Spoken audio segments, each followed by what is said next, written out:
Hello guys, आज इसका एक न्यू स्पेशल एपिसोड आया जो मैं आप लोगों के लिए लेकर आ गई हूँ। लास्ट पार्ट की एंडिंग किसी को भी पसंद नहीं आई थी कि ये कैसी एंडिंग हुई है। इसी वजह से स्पेशल एपिसोड में परफेक्ट एंडिंग होगी। स्टार्टिंग में हमें दिखा जाते कि सभी बस स्टैंड पे खड़े होकर वेट कर रहे होते हैं। वांग कह रहा होता है कि मैंने आप लोगों के लिए एक ऐसी कार ऑर्डर करवाई है जिसे देखकर देखते ही रह जाओगे, क्योंकि ये लोग ग्रेजुएट होने के बाद घूमने फिरने के लिए जा रहे थे। अब जैसे ही वांग की कही हुई कार आती है जो सॉन्ग लेकर आया था, वो देखकर तो देखता रह जाता है क्योंकि वो बहुत ही ज्यादा छोटी कार थी और ये लोग इतने ज्यादा थे। बाकी सब भी कहने लगते हैं कि वांग तुमने ये क्या किया। वांग कहता है कि मैंने ऐसा कुछ भी नहीं किया। सॉन्ग कार से निकल के कहता है कि मैं भी तुमसे यही पूछना चाहता हूँ। जब मैं कार के ओनर की शॉप पर गया मुझे तो लगा था 6 सीट वाली कोई कार होगी, पर जब उन्होंने बोला कि तुमने यही कार बोली है मैं तो खुद देखता रह गया कि ये क्या किया। अभी वो लोग सोच ही रहे होते हैं कि उन्हें क्या करना है। इतने में गुशाओ को एक आइडिया आता, वो लिन की तरफ देखने लगती है और वैसे ही हमें दिखाया जाता है कि लिन का भाई उनको लेकर जाने के लिए अपनी कार से आ जाता है। ये देखकर लिन कहने लगते है कि भाई अब मेरे भाई हो भी या नहीं। गुशाओ कहती गई और आप तो भागते हुए आ गए। जब मैंने आपको इतनी बार खाने के लिए इनवाइट किया था तब तो आप आए नहीं। वो आगे से कुछ भी नहीं कहता और जब शैन फू के साथ बैठता है तो शैन पहले तो लिन की तरफ देखता है और फिर ये लोग अपनी ट्रिप के लिए निकल जाते हैं। सॉन्ग और वांग उसी कार में होते हैं जिसको वांग ने ऑर्डर करवाया था। ये लोग जहाँ पर पहुँचे थे वो सी साइड थी और वो जगह सभी को काफी पसंद आई थी। सभी कपल साथ में मस्ती वगैरह कर रहे होते हैं, पर बेचारा वांग जो साइड में बैठा होता है, पर सॉन्ग उसके ऊपर भी पानी फेंक कर उसको बुला लेता है अपने साथ खेलने के लिए। अब सब ने वांग को रेत के अंदर लिटा दिया तो उससे पूछे होते कि तुम कंफर्टेबल है या नहीं। वो कह रहा होता है कि हाँ मैं बहुत ज्यादा कंफर्टेबल हूँ। जैसे वहाँ बारिश स्टार्ट होती है तो सभी वहाँ से गायब हो जाते हैं। वांग बेचारा अकेला रह जाता है। वो इनको आवाज़ें देता रहता है कि मुझे तो निकालो। अब ये लोग साइड में बारिश की वजह से खड़े होते हैं, वहीं पर वांग भी खड़ा हुआ था। सभी उसे देखकर हंस रहे होते हैं। इतने में रेनबो निकल आई थी जो रुई देखती है। अब रेनबो को देखते साथ ही सॉन्ग कहने लगता है कि क्यों ना हम एक सेल्फी लें। सेल्फी का सुनते ही सेल्फी में सभी आकर पिक बनवा लेते हैं। अब जब चुप करके बैठे हुए थे तो लिन पूछे लगते है कि वांग तुमने और क्या क्या सोचा हुआ है। वांग उन्हें बताने लगता है कि चीजें तुम लोगों ने खुद लानी है। तो लिन कहती कि ठीक है हम ड्रिंक्स ले आएंगे, मैं और शैन। बाकी दूसरा कपल कहता है कि हम और चीजें ले आएंगे। इतने में गुशाओ भी आ जाती है फू के साथ। वो कहने लगती है कि हमें क्या दिया है। वांग कहने लगता है कि तुम लोगों के लिए एक स्पेशल काम है, तुम मेरे साथ चीजें वगैरह उठवाओगी। अब ये लोग डिसाइड करके निकल जाते हैं लेने के लिए। इतने में गुशाओ को एक कॉल आती है तो वो कॉल देखकर उन सबसे कहती है कि मैं कॉल पर बात कर लूँ, तुम लोग अपना काम कर लो। ये कहकर साइड में आ जाती है कॉल पर बात करने के लिए। वो कॉल कहीं और से नहीं बल्कि जहाँ जहाँ इसने जॉब के लिए अप्लाई किया हुआ था उसी जगह से कॉल आई थी और वो इसे बताते हैं कि आपका सर्टिफिकेट इतना अच्छा नहीं है तो आपको हम जॉब पर नहीं रख सकते, मे बी फ्यूचर में हम साथ में काम करें। अब ये कॉल सुनने के बाद गुशाओ थोड़ी सी सैड हो जाती है उसको इस तरह देखकर। वो भी उसके पास आता है पर गुशाओ अभी भी उसको कुछ भी नहीं बताती। इधर हमें रुई दिखाई जाती है जो शॉप के बाई बैठी होती है। सॉन्ग जैसी चीजें लेकर आता है तो वो सॉन्ग से कहती है कि क्यों ना हम थोड़ा टाइम बैठ कर बात कर ले। सॉन्ग भी उसके पास बैठ जाता है। पहले तो वो सनफ्लावर के बारे में बात कर रही होती है और सॉन्ग कहता है कि तुम्हें क्या अभी भी सनफ्लावर याद है और क्या तुम लगाओगी। तो वह कहने लगते हैं कि मुझे ऐसा लगता है कि सनफ्लावर हमारे अंडरस्टैंडिंग की वजह है इसलिए मैं लगाऊंगी। ये बात सुनकर सॉन्ग कहने लगता है कि हाँ हाँ फिर मैं भी लगाऊंगा। अब रूही उसे वो बात बता देती जिस बात के लिए उसने सॉन्ग को अपने पास बिठाया था। मॉम की कॉल के बारे में बताते हैं कि मॉम ने मुझे कॉल करके कहा कि तुम वापस होम टाउन आ जाओ। वो समझते हैं कि होम टाउन में काम करना आसान है, यहाँ काम करना मुश्किल है। अब सॉन्ग तो उसकी बात सुनकर भी कुछ चुप हो जाता है, पर फिर उससे कहने लगता है कि तुमने क्या सोच लिया वापस जाने का या तुम यहीं पर रहोगी। रूही उसे कोई भी जवाब नहीं दे रही होती। ये देखकर सॉन्ग कहता है कि तुम इसके बारे में सोचो जितना तुम सोचना चाहती हो, लास्ट में तुम वही करना जो तुम्हारा दिल कहता है। मैं हमेशा तुम्हें सपोर्ट करूंगा जैसे तुम मुझे सपोर्ट करती आई हो। यहाँ तक कि मेरे लिए घर भी ढूंढा, हर चीज तुमने मेरे लिए की, पर अभी नहीं बाद में सोचना, अभी तो हम जहाँ पर जा रहे हैं वहाँ पर तो चलें। ये कहकर रूही को ले जाता है और हमें लिन और शैन दिखाए जाते हैं जो दोनों साथ में बैठे हुए थे। लिन कह रही होती है कि ग्रेजुएशन की इस ट्रिप के बाद हम सभी अपने अपने रास्ते चले जाएंगे, पता नहीं हम दोबारा कब इकट्ठे होंगे। ऐसे कितना मजा आता है ना हम जब इकट्ठे होते हैं। शैन उसकी बात सुनकर कहता है कि चाहे हम इलादा हो जाएं, हमारे रास्ते डिफरेंट हो जाए, पर दोस्ती कभी भी खत्म नहीं होती, दोस्त हम हमेशा रहेंगे। उसकी ये सब बातें सुनने के बाद लिन उसे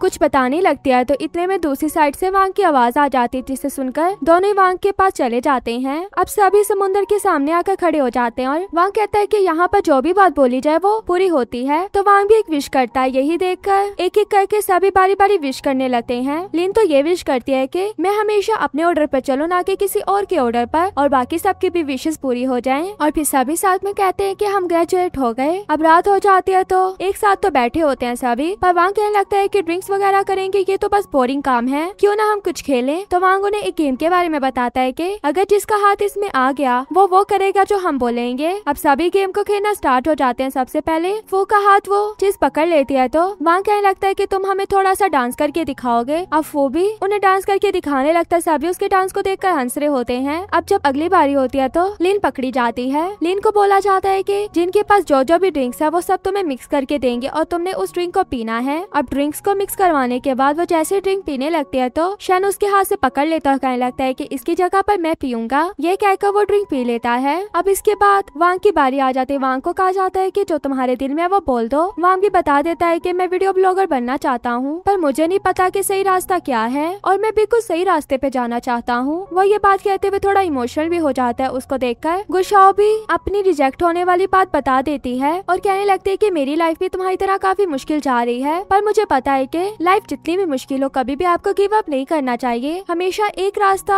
आपके लिए हमेशा खुला होता है। फू को भी इस बात का पता लग गया था कि वो क्यों सैड थी, पर फू भी कुछ भी नहीं बोलता, बस उसे देख रहा होता है। अब उनकी बातें सुनने के बाद रुई भी अपनी बात बता देते है कि मेरे घर वाले चाहते हैं कि मैं वापस होम टाउन आ जाऊं, पर मैं ऐसा नहीं चाहती, इसलिए मैंने डिसाइड कर लिया है कि मैं यहीं पर रहूंगी। यहाँ पर मेरे साथ जो भी होता है मैं उन सब चीजों को पीछे छोड़कर अपना आगे बढ़ूंगी, कभी भी गिव अप नहीं करूंगी। अब इस बात के बाद सभी पार्टी करने लगते हैं और एक साथ काफी खुश थे। फिर शैन लिन को लाइट हाउस की तरफ लेकर जा रहा होता है, पर लिन पूछने लगते है कि इतनी सुबह तो मुझे क्यों लेकर जा रहे हो। तो वो कहने लगता है कि बस मैं तुम्हें लाइट हाउस दिखाना चाहता था, तो मेरे साथ तो चलो। ये कहकर लिन को लाइट हाउस पर ले जाता है और उसे बताने लगता है कि मैंने सुना है सुबह होते साथ ही वेल्स की आवाजें आती हैं, जिन्हें मैं तुम्हारे साथ सुनना चाहता हूँ और ये भी देखना चाहता हूँ कि क्या ये बात सच है। अब दोनों वहीं पर खड़े रहते और ठीक से सुबह भी हो जाती है और फाइनली लिन उसको वो बात बता देती है कि मुझे कहाँ पर जॉब ऑफर हुई है। शन उसकी बात सुनकर कहता है कि ये बात मुझे पहले से पता थी। लिन उसको देखने लगती तो शन कहता है कि बाय चांस मुझे ये बात पता लग गई थी, पर मैंने तुमसे ये बात नहीं की, मुझे था कि तुम ये बात खुद ही बताओगी। और शन उसे कहने लगता है कि अगर तुम वहाँ पर जाना चाहती हो ना तो तुम जाओ, मैं तुम्हें कभी भी नहीं रोकूंगा, और अगर तुम मुझसे पूछना चाहती हो तो मैं तुम्हें यही कहूंगा कि तुम्हें वहाँ पर जाना चाहिए, ये बहुत अच्छी अपॉर्चुनिटी है। अगर तुमने इसको छोड़ दिया तो तुम अपनी लाइफ में रिग्रेट करोगी कि तुम यहाँ पर क्यों नहीं गई थी। फिर उसके वेल वाले नेकलेस को पकड़ते हुए कहने लगता है कि ये नेकलेस मैंने तुम्हें इसलिए दिया क्योंकि मैं भी चाहता हूँ कि तुम बिल्कुल वेल की तरह अपना आजाद घूमो, तुम जो चाहती हो वो तुम करो। लिन की तो आंखों में आंसू आ जाते हैं शन की बातों को सुन सुनकर। शन उसे वही बात कहने लगता है कि जब तुम स्कूल से ट्रांसफर होकर दूसरे स्कूल में चली गई थी तो मुझे तुम्हारा फेयरवेल वाला लेटर पहले नहीं मिला था, वो मैंने तुम्हारे जाने के बाद पढ़ा था। पर मुझे एक ही बात लगती है कि फेयरवेल लाइफ में होना भी जरूरी है, क्योंकि फिर ही आपका एक अच्छे से रियूनियन होता है। इसलिए तुम यहाँ से चाहे जितना भी दूर चली जाओ, पर लास्ट में तो हमने एक दूसरे को ही मिलना है ना।